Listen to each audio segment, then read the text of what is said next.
Hi everyone, welcome back to Return of the Nerd. May the Force be with you. Andor has finally finished, and what an amazing season it was. I think season 1 personally was better than season 2, but I'm not saying that season 2 was not good. It was still fantastic. I'm just going to give you my favorite moments from episodes. Where are we now? So I just reviewed episode 9. No, correct myself. 10. So today we're going to talk about the final 2 episodes. Okay, so these are the most memorable moments for myself. Now, again, looking at the big picture here, because I really don't like Easter eggs, and I don't like getting bogged down in detail. It's too nerdy. Okay, even though I am supposed to be Return of the Nerd. The big picture, the ISB tearing itself apart. You would not want to be a member of the ISB in the last story arc of Andor Season 2.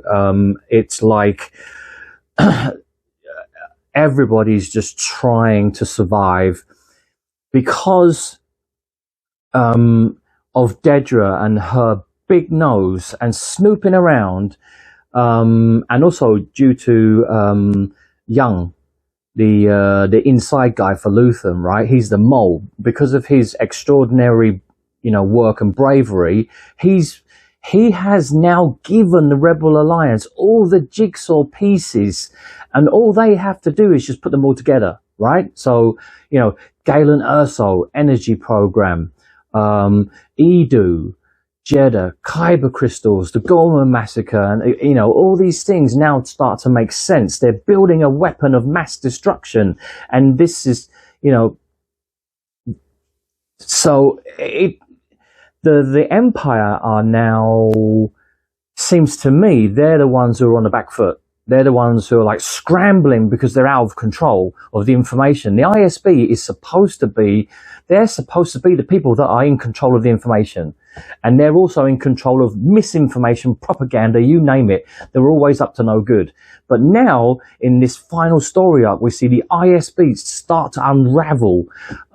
Heads are going to roll. Dedra, that's it. Game over. She's put in the holding cell, the same one that Cyril was put in when he was arrested in season 1. And Krennic is absolutely livid. Just tell me the word. Tell me the word. Tell me the word. And she says, Death Star. And he just grabs her face. But he's also petrified. Everyone in the ISB is petrified. Pendergrass and Krennic. And if Moff Tarkin was actually in season 2, he would also be panicking as well. Because if the Emperor or Vader finds out that the Death Star plans have been leaked in any way, shape or form, or that the Rebel Alliance know anything about this weapon, then they will be furious. People, So Krennic and Pendergast have this very serious talk, and you can see the politics there. Pendergast is very angry with Krennic. You should have finished this a long time ago. You're behind schedule. Why am I always putting my neck on the block for you? And Krennic, he can't reply to that. And Krennic is in the same boat. He just says to Pendergast, best of luck. Both of us are gonna go down for this at some point. So now they are absolutely just in panic mode. They have to find Clea. They have to find where this signal's coming from. They have to stop her from leaving the planet. They have to stop this information from being spread around the galaxy, which they failed to do. The ISB scenes were, I just think, some of the best Star Wars I've ever seen before, especially because in the original trilogy, we only saw, I think it's Colonel Yularen in the Death Star for about 30 seconds, and that was it. So as a kid growing up, I didn't really know much about the ISB, but Andor has introduced this element of the Empire. They are almost like the backbone of the Empire. You know, I mean, the Empire wouldn't be able to exist without the ISB, and all of the, you know, they are the propaganda machine. They are the intelligence gathering machine. They're amazing. So it was really intelligent how Tony Gilroy gave us that insight into what the ISB do and what they stand for. I like that Pendergast, he chooses the noble way to because he's going to be executed. He knows that. We're ready for you, sir. So he just puts his blaster on the table, and then you just hear the doors close, and then you just hear the blaster, and he shot himself in the head. And it's really good that we get to hear Nemik's voice for the final time.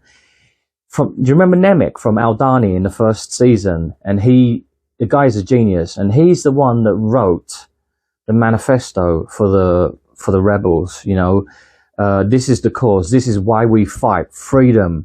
Tyranny is unnatural. And Pendergast is listening to this because it's being broadcast all over the galaxy, and everyone's hearing it. And then, you know, the rebels are hoping that people will hear this, and then they will rally to their cause. But also the ISB are listening to it as well. And Pendergast says, "Do you know how many times I've listened to this?" Implying that he's listened to it many times, and he's fascinated by it. And you can't help but wonder he agrees with it. On the one hand, he's been doing a lot of dirty work because he's just following orders. He's doing what everyone tells him to do, and you know, he knows that what he's done is evil. It's wrong. He's committed all these atrocities, and just doesn't care. But at the same time, his logic, his brain, is just telling him that what Nemik is talking about is when he says that tyranny and you know, it's just unnatural. He knows that what he's saying is true, and that ultimately the Empire will fail, and you can see all of that just kind of flashing. You know, that's what he's thinking. Yeah, I just really, really like the interactions between the different ISB officers, because they're just losing their minds. They do not want, they're like, say the word, Death Star. Because, you know, if anyone even mutters this, Emperor Palpatine you're dead in a second. So that whole kind of arc was brilliant. Right, I'm just going to talk about K, the KX droid. the comedy value comedy gold. I couldn't stop laughing every time he was on camera. Everything he had to say, I was rolling around. I was in stitches. Him trying to gamble with Melchi, and Melchi, obviously, you know, humans have emotions. They're unpredictable. They can lie and manipulate and play poker, and all droids can do is they rely on statistics and probability. It's just math, right? And him and Andor are just sitting there like making fun of him, winding him up, and you know, they're like, "Oh look, he's nervous. I think we've just made the droid nervous." And K's going out of his mind. It's so funny because K has this really wonderful personality. He's like, but it's kind of scary as well. He's just got like a split personality. On the one hand, he's like really kind of a gentle person like C-3PO and very polite. Oh my. But on the other hand, he's like the Terminator, and he'll just rip you in half. But Andor I think Andor's relationship with him is funny, as he treats him like a pet and just tells him what to do. Sit, stand up, roll over, do as you're told, shut up. And Kay is constantly nagging, like nag. Do you know how many times we've broken protocol in the last, 24 hours? And Andor's not even listening. He's like, yep, and he's like, it's 75. It's like, oh God, it's so funny. But Kay is always there when you need him. He's always there when you need him. And so when the ISB storm the building and they go to take down Clea, all the communications for that sector get shut down. But luckily, Kay, he has the initiative and he goes in and kills. Let's just take that back. he slaughters the entire squad. It was so funny. The guy is standing in front of the building, and he's like, "Stop! Halt! Move along!" And and Kay just walks, and he's like, "No," and starts. The way he just picks people up and throws them against the wall and just splatters them like an insect is brutal. And finally, he rescues all of them. He says, "Andor, I have cleared a path." I'm like, he's so nonchalant and so just I love every scene with Kay. He's brilliant. And the funniest thing he said in the whole, it was they were talking about Coruscant. It was like, Melshi's never been to Coruscant before, and then you see K2SO's head just like look over the back of the seat because he's flying the ship, and he goes, "I've been to Coruscant before. I was here on parade with 2 other KX droids. I saw the Emperor." And it's like Melcy and Andor look at each other and they're like, "Shut up, shut the F up." And they just shut up. It's just so funny. Yeah, so I love that it really was good to see him fit right in there and become part of the story, and not just because the last time he was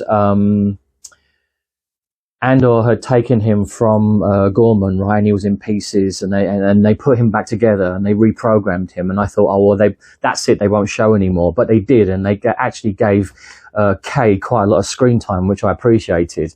The last thing I'm going to say about this show is that the ending I thought was really good. There was a couple of nice twists at the end there. Number one is Dedra. They didn't execute her. She's gone to Narkina. There you go. On program. What a befitting ending for such a horrible witch. And also a lovely twist, a positive ending. Bix, she's safe. She's on another planet, and she's got Andor's kid. She's holding a baby. So what does this mean? Lucasfilm, what have you done? What have I done? So does this mean we're going to have a spin-off show? Or is Andor's kid, is he special in some way? When he grows up, does he join the rebellion, the resistance? Who is he?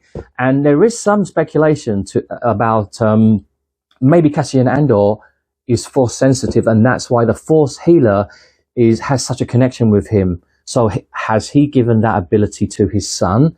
Could his son grow up to be a force wielder? I don't know, but it's good to leave it open like that. I thought that was a very smart move by Tony Gilroy. So I thoroughly enjoyed the show. You guys comment away. Tell me what you thought of the last couple of episodes. Did it meet your expectations? And did it make you go back and immediately go Rogue One? And because I was just like, as soon as that last episode finished, I was like, I just started watching Rogue One again. All right, guys, may the force be with you, and I'll be back in another video, and we'll talk more Star Wars. Okay, bye bye.